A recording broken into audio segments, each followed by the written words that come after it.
Banyak yang beranggapan bahwa internet, telepon, dan seluruh telekomunikasi digital yang kita nikmati dihubungkan oleh satelit. Padahal lebih dari 99% telekomunikasi digital yang kita nikmati dihubungkan oleh kabel yang berada di lautan luas.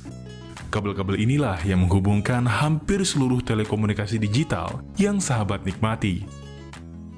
Kalau 99% telekomunikasi digital yang kita nikmati dihubungkan oleh kabel yang terpasang di daratan dan di lautan, lalu apa fungsi satelit? Kenapa pemerintah dan pihak swasta membeli satelit? Padahal kontribusinya sangat sedikit.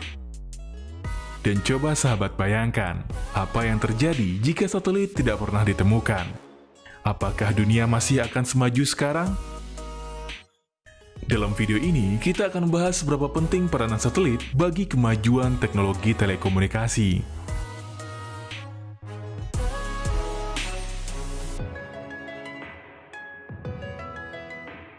Kali ini, kita akan membahas topik mengenai satelit dan jaringan telekomunikasi global.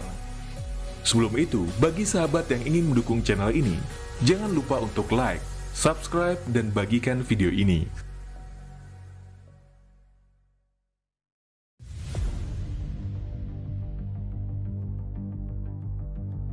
Satelit pertama kali diluncurkan pada 4 Oktober 1957 oleh Uni Soviet pada masa Perang Dingin.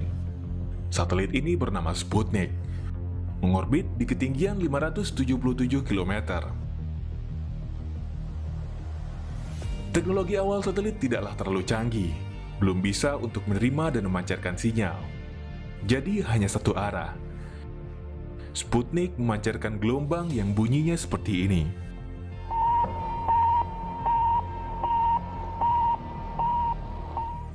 Teknologi satelit terus dikembangkan dan ditiru oleh Amerika Serikat dan negara lainnya, sehingga berkembang seperti saat sekarang ini.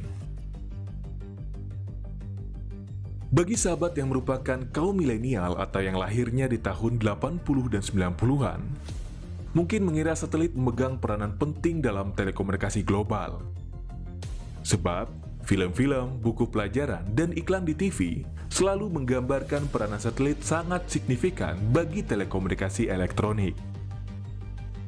Sering kali kita diperlihatkan gambar satelit yang menghubungkan sinyal antara satu poin ke poin lainnya, sehingga ada istilah cloud, yang berarti kalau kita sedang online, kita sedang mengakses sinyal yang dihubungkan melalui satelit.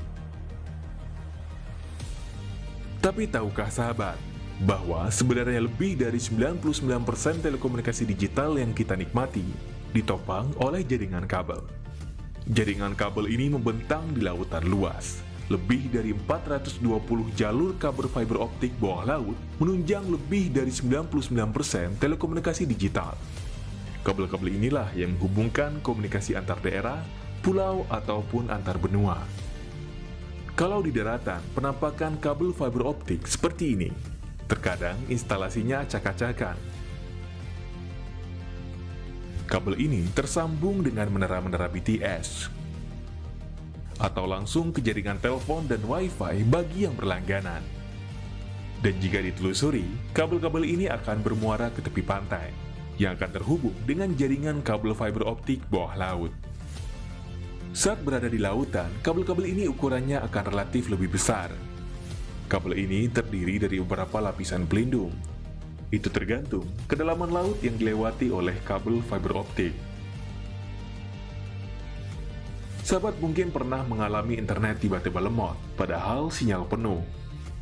Itu bisa saja karena jaringan kabel fiber optik bawah laut yang terputus karena jangkar kapal terseret jaring kapal nelayan atau terkena gigitan hiu. Suatu daerah atau wilayah biasanya ditopang oleh lebih dari satu jaringan kabel fiber optik. Jadi, ketika kabel terputus, masih ada backup jaringan yang lain, walaupun akan berpengaruh terhadap kecepatan internet. Tetapi terkadang, jaringan internet di suatu wilayah hanya ditopang oleh satu jaringan kabel bawah laut.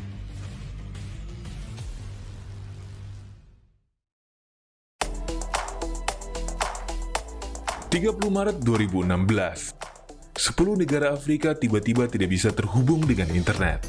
Setelah diselidiki, ternyata salah satu dari kabel fiber optik bawah laut yang menghubungkan internet di wilayah tersebut terputus karena terseret jangkar kapal nelayan. Kabel ini bernama ACE, menghubungkan internet antara Eropa dan 10 negara Afrika di tepian barat. 10 negara Afrika ini tidak bisa terhubung dengan dunia luar selama lebih dari 2 hari.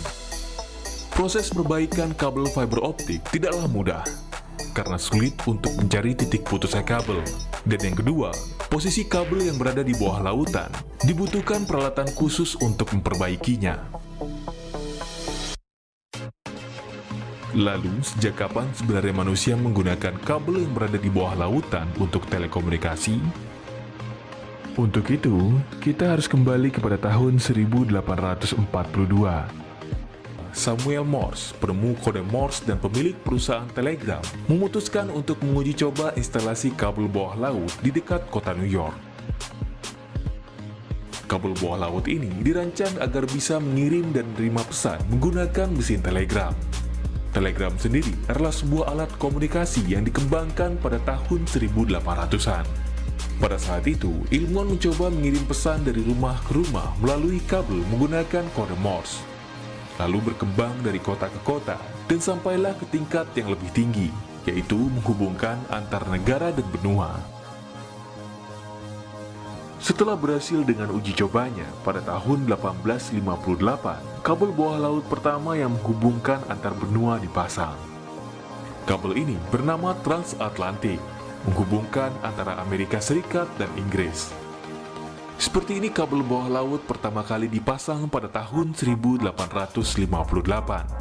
Kabel ini hanya dilepaskan dari bagian belakang kapal, dan tidak secanggih pemasangan kabel fiber optik modern yang menggunakan alat seperti bajak untuk menggali alur kecil dan menempatkan kabel. Hal ini bertujuan untuk melindungi kabel dari jangkar kapal, jaring penangkap ikan, ataupun dari gigitan hiu. Tetapi terkadang pemasangan tidaklah selalu sempurna, dan kabel terputus karena jangkar kapal. Seperti kasus di Afrika pada tahun 2016. Kabel-kabel ini terus diperbarui tiap tahunnya. Umur rata-rata kabel fiber optik bawah laut adalah 25 tahun. Dan setelah kabel itu dipensiunkan, diganti dengan jaringan yang baru. Kalau dahulu di zaman telegram dan telepon, kabel bawah laut menggunakan tembaga. Dan sekarang adalah zamannya fiber optik. Fiber optik dikenal sebagai media telekomunikasi yang paling handal yang pernah ditemukan. Kecepatannya hampir menyamai kecepatan cahaya. Ini dia jaringan kabel fiber optik bawah laut di seluruh dunia. Dan ini jaringan kabel fiber optik bawah laut yang ada di Indonesia.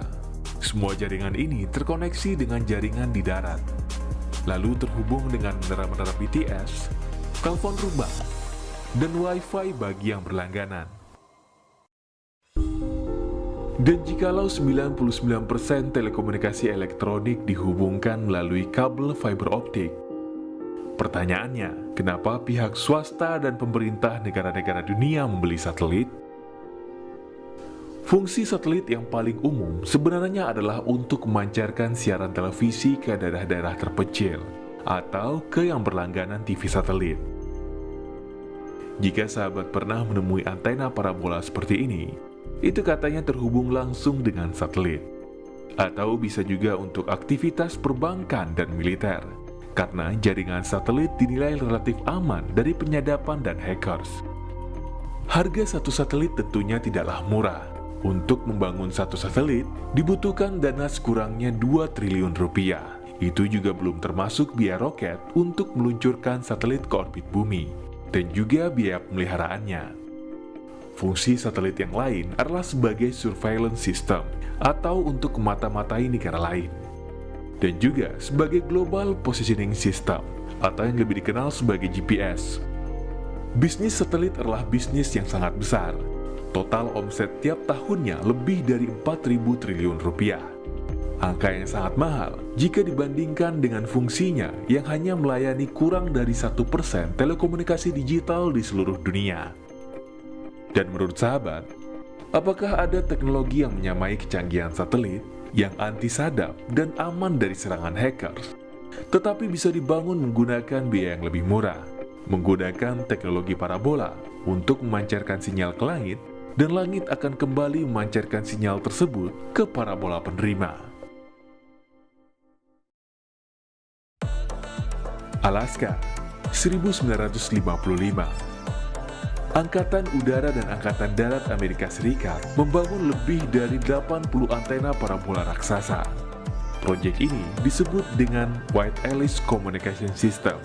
Proyek ini berguna untuk menghubungkan kota-kota kecil di Alaska yang katanya sangat sulit dipasang jaringan telepon. Parabola besar ini bekerja dengan cara memancarkan sinyal ke langit, dan secara mengejutkan, sinyal tersebut dapat dipantulkan oleh langit ke parabola penerima tanpa bantuan satelit. Teknologi ini sangat mirip dengan satelit, bisa mengirim sinyal dari satu poin ke poin lainnya menggunakan parabola. Tetapi bedanya hanya satelit itu sendiri. Jika menggunakan teknologi yang ada sekarang, satelit sebagai medianya yang menghubungkan sinyal dari parabola A ke parabola B. Sedangkan menggunakan White Alice Communication System, satelit tidak dibutuhkan sebagai media. Langit akan memantulkan sinyal dari parabola A menuju parabola B. White Alice Communication System memiliki keunggulan yang sama dengan satelit, yaitu sangat sulit dan hampir tidak mungkin untuk disadap ataupun dihack. Bukan hanya di Alaska, ternyata teknologi ini sempat diinstalasi di Kepulauan Okinawa, Jepang, Filipina, dan Hawaii. Tetapi sangat disayangkan, sebelum teknologi White Alice Communication System berhasil dikembangkan secara sempurna, pemerintah Amerika Serikat lebih tertarik mengembangkan satelit karena terpengaruh Uni Soviet yang terlebih dahulu meluncurkan satelit Sputnik pada tahun 1957. Amerika tidak mau kalah dari Uni Soviet, jadi White Alice Communication System ditinggalkan. Padahal jika dikembangkan, teknologi ini tentunya akan jauh lebih murah dibandingkan menggunakan satelit, karena tidak memerlukan roket peluncur dan satelit yang membuatnya dibutuhkan dana triliunan rupiah itu. Bagaimana menurut sahabat?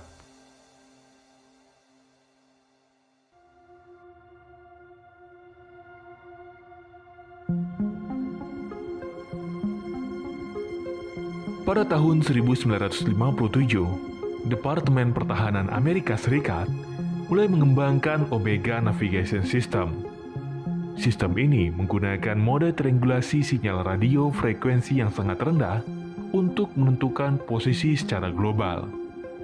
Sistem ini ditunjang oleh 8 menara utama di seluruh dunia. Cara kerjanya sederhana. 8 menara ini memiliki sinyal yang berbeda-beda. Receiver atau perangkat penerima akan mengkalkulasi jarak berdasarkan panjang gelombang dari masing-masing tower, sehingga bisa menentukan posisi secara global dengan akurasi yang sangat tinggi. Sama dengan GPS, tapi bedanya hanya di satelitnya. Omega Navigation System menggunakan sinyal ILF atau sinyal frekuensi yang sangat rendah dari 8 tower utama.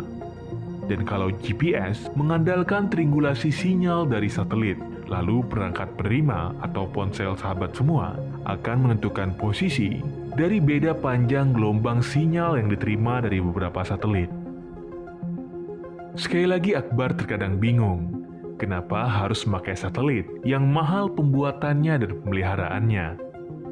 Padahal untuk membuat sistem navigasi secara global, pakai tower saja sudah bisa, seperti Omega Navigation System.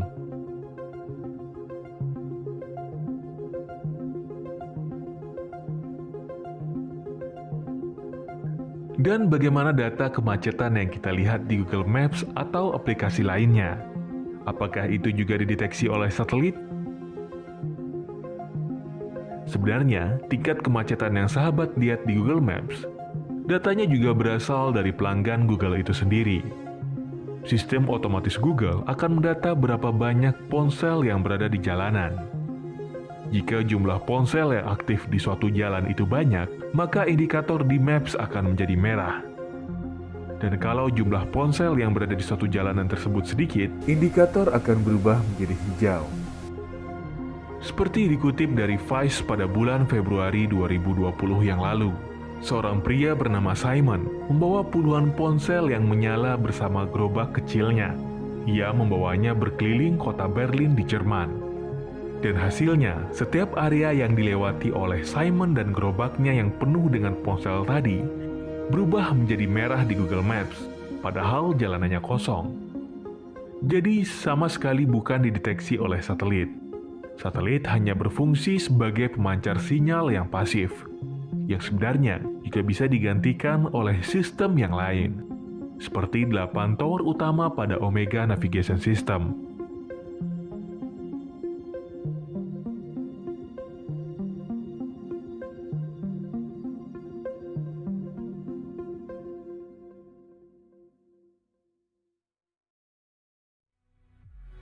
Jadi bagaimana menurut sahabat? Apakah yang terjadi jika satelit tidak pernah ditemukan? Apakah dunia tetap akan semaju sekarang?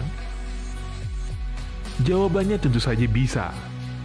Yang pertama, internet, telepon, dan yang lain-lainnya yang menunjang 99% telekomunikasi global dihubungkan melalui fiber optik bawah laut yang tersambung melalui jaringan darat. Yang kedua, sistem GPS yang menggunakan satelit yang mahal itu bisa digantikan dengan sistem triangulasi menggunakan tower darat yang tentunya jauh lebih murah.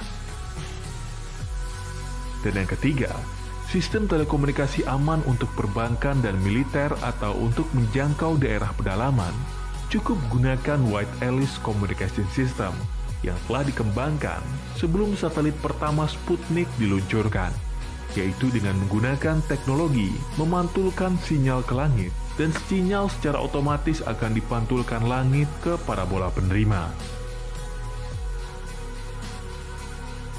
Bagaimana menurut sahabat? Apakah kita sependapat? Silakan tulis pendapatmu di kolom komentar. Terima kasih telah menonton video ini dan sampai jumpa.